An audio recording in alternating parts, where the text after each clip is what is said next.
Today we're going to be speaking on something very special, which is now freedom of expression, but online. And let me begin by a phrase that now has become very common. The same rights we have offline, we have online. For quite a while there was a discussion whether there should be a special rights established for the online world.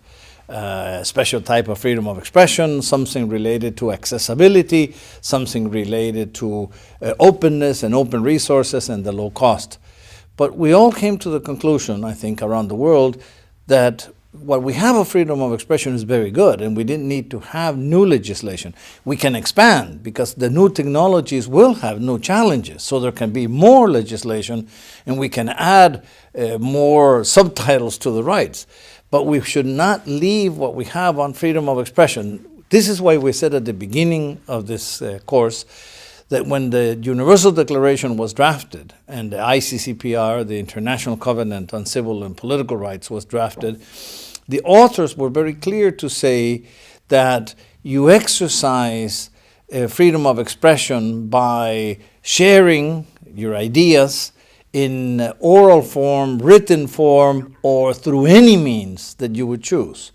This any means, of course, can be interpreted as art and cultural expressions, but could also be interpreted as the use of new technologies. And we have always said that technology always put new challenges.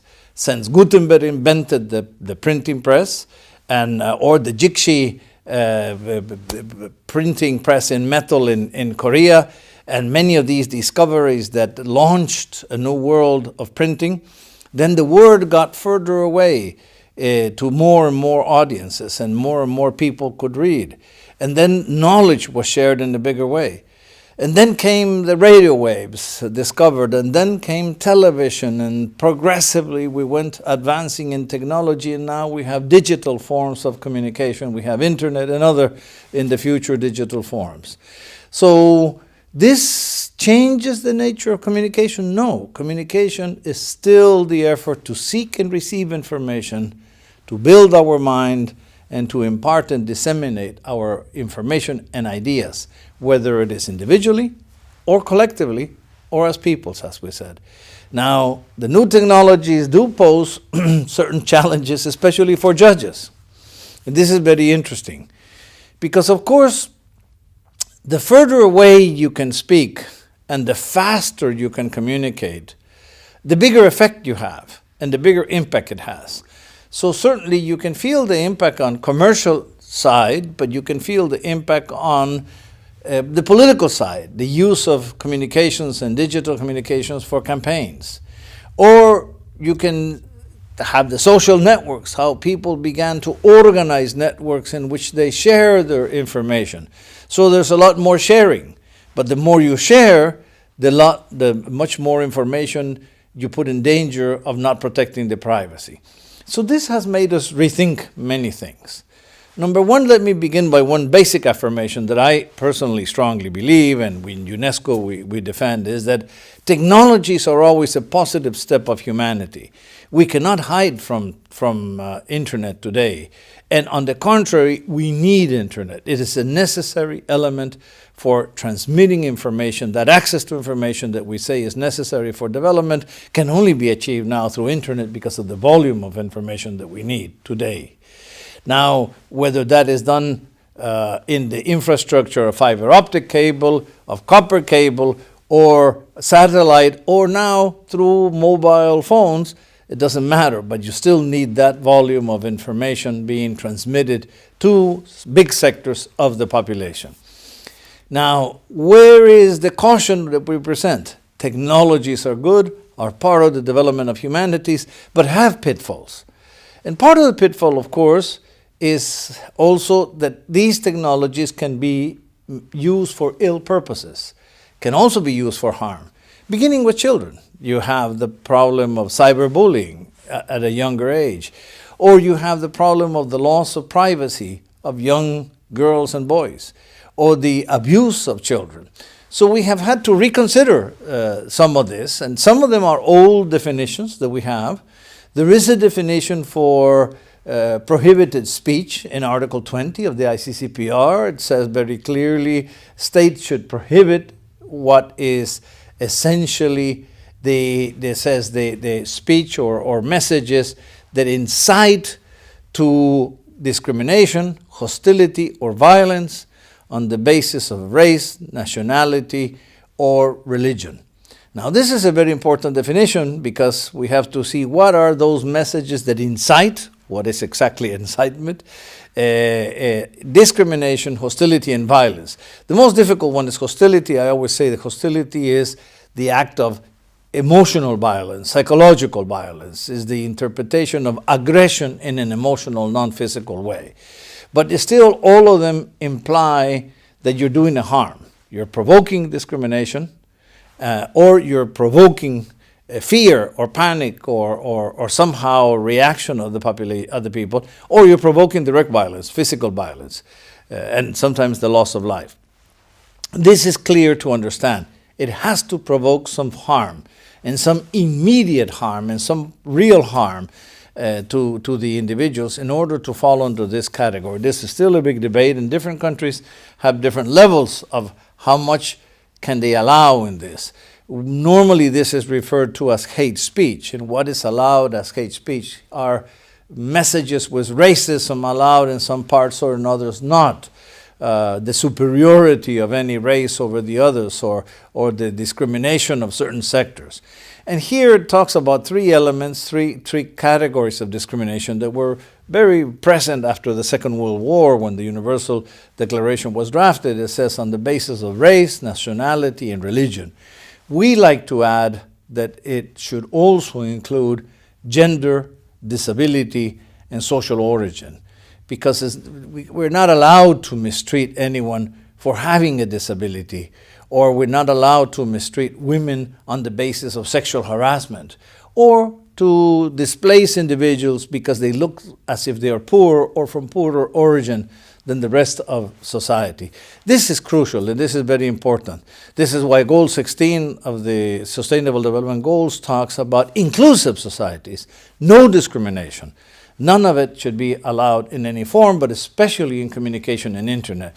These are categories that judges will have to clearly define in their mind when they're analyzing to what is the unlawful use or what should be prohibited as used over the internet.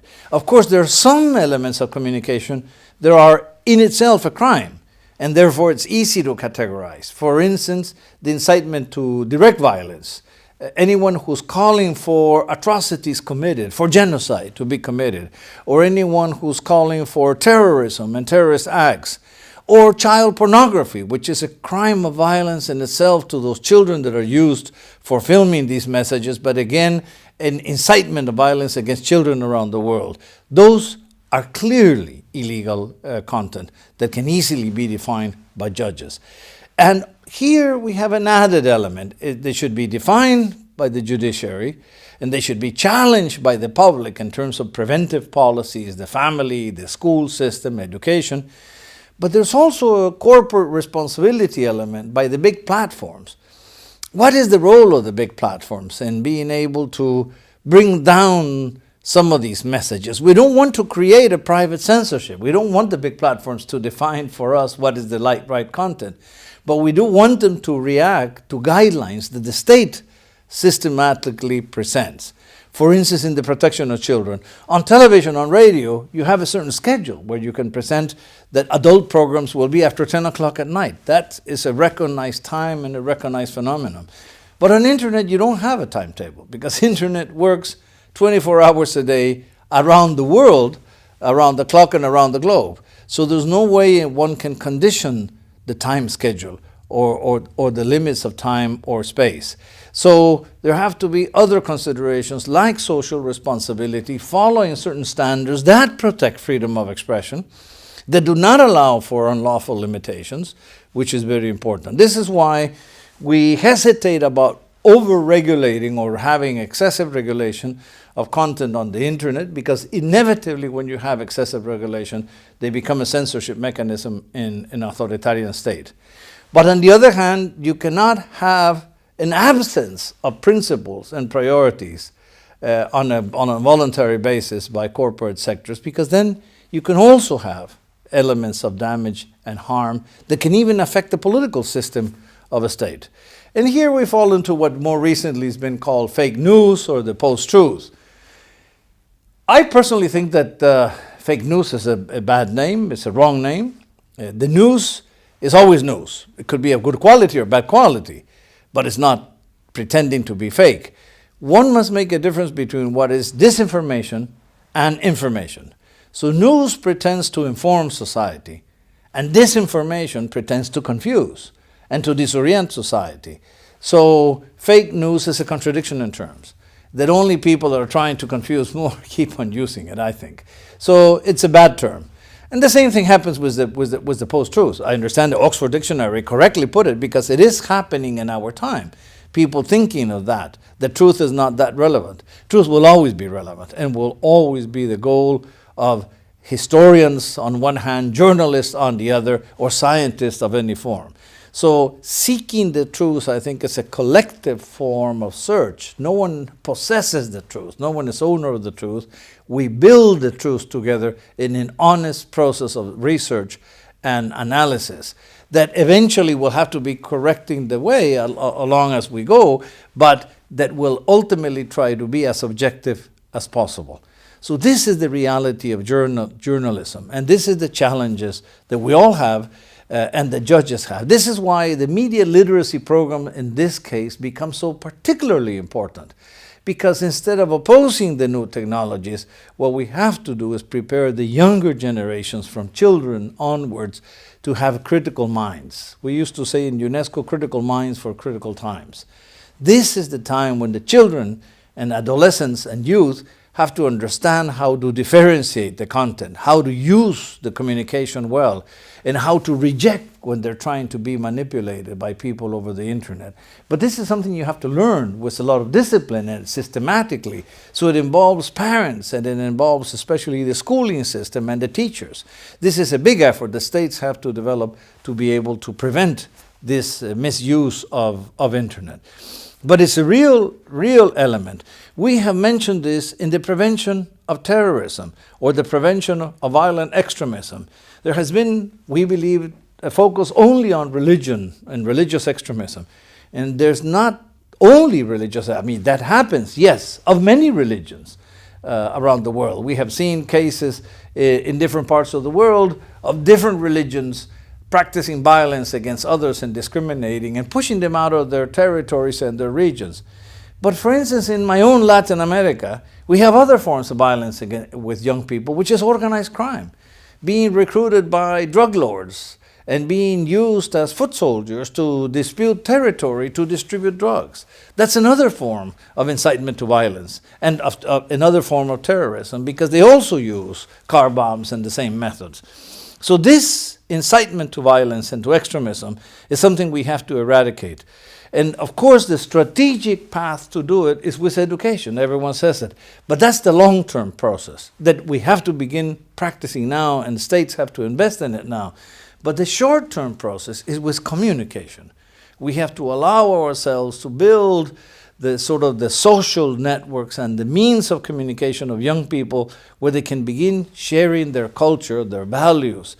They can be proud of their identity. Identity is a major issue. And they can begin sharing messages of peace and building a culture of peace. Now, this means a lot of effort. This doesn't happen automatically. A big effort from the education systems, the state, and communication systems. But this is precisely the preventive effort that we must do for a short-term redress of this issue. These are the challenges we have. Now, of course, many judges will find themselves having to decide on how to protect society. And oftentimes, in the name of national security, there will be a violation of content, because anyone who has a political criticism of those in power will be seen as a dissident, as a rebel, or as someone who's challenged authority and therefore putting the country at risk. This is not true, and this is very complicated, because I believe the national security, which is a legitimate concern of the state, is not challenged by freedom of expression online.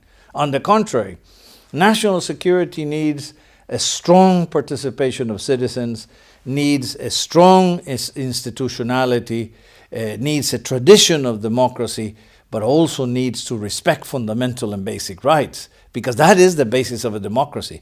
And you cannot, in the name of guaranteeing national security, challenge the system, the democratic system that you have.